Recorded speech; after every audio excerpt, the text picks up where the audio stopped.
हे hello guys, मी प्रियंका. आज आपण बनवणार आहोत शेवयाची खीर. सो शेवयाची खीर बनवण्यासाठी पहिला मी काजू बदाम कुटून घेतलेले आहेत.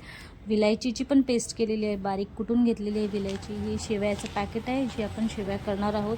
त्याच्यामध्ये आपल्याला रवा थोडासा मिक्स करायचा आहे. रवा याच्यासाठी की थिकनेस यावं म्हणून, खीर थोडीशी घट्ट व्हावी म्हणून. ठीक आहे.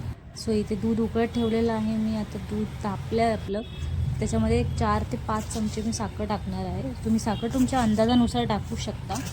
तुम्हाला जसं गोड लागते तसं तुम्ही साखर टाकू शकता. आमच्या घरात गोड खातात, सो मी 4 ते 5 चमचे टाकलेली आहे.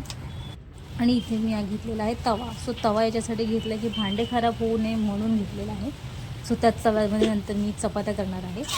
सो असा तवा घेतला, त्याच्यामध्ये मी तूप टाकलेलं आहे. त्याच्यानंतर तडका दिलेला आहे. तडका याचा दिलेला आहे, विलायचीचा तडका दिलेला आहे. त्याच्यानंतर शेवयाही टाकायच्या त्याच्यामध्ये. शेवया टाकून झालं तर त्याला हलवायचं असतं, गोल्डन कलर येईपर्यंत त्याला हलवायचं आहे आपण. ठीक आहे. हलवत राहायचं. थोडी मेहनत घ्यावीच लागणार बाबा, आपल्याला भांडे खराब करायचे नाही. सो तेवढी मेहनत तर घ्यावीच लागणार आहे. ठीक आहे. कसं त्याला गोल्डन कलर येईपर्यंत त्याला भाजायचं. ठीक आहे. पूर्ण असं एकत्र असं बघा तुम्ही त्याला आधी गोल्डन कलर येतो आहे की नाही. त्याच्यानंतर दूध उकळत ठेवलं आहे. इथे उकळत्या दुधातच हे टाकायचं आहे, कारण की उकळत्या दुधात नाही टाकलं हे मग त्याला तरी नाही येणार. ठीक आहे. तुपाची जी तरी असते ती येणार नाही. मी तुम्हाला लास्टला दाखवते. ठीक आहे. त्याच्यानंतर हे असं टाकायचं. पण हे टाकताना पण तुम्ही खाली गॅस बघा, गॅस कमी ठेवा.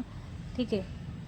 कारण की गॅसचा जर फ्लो जास्त राहिला तर हे उकळतं दूध पूर्ण बाहेर येणार, त्याचं पूर्ण टेस्ट निघून जाणार. ठीक आहे. सो त्याला ढवळत राहायचं, त्याला हलवत राहायचं आहे, कारण की रवा टाकल्यामुळे त्याच्या गाठी नाही व्हायला पाहिजेत म्हणून ह्याला हलवायचं. थोडं टाईम हलवायचं, जास्त नाही. मग त्याच्यानंतरून त्याला मंद गॅसवरती ठेवायचं. बघा कशी तरी आली आहे ह्याला. आणि थोडासा वेट करा मंद आचेवर ठेवून. आणि जेव्हा तुम्ही खीर खायला घेणार तेव्हा त्याचा बघा असं असणार आहे.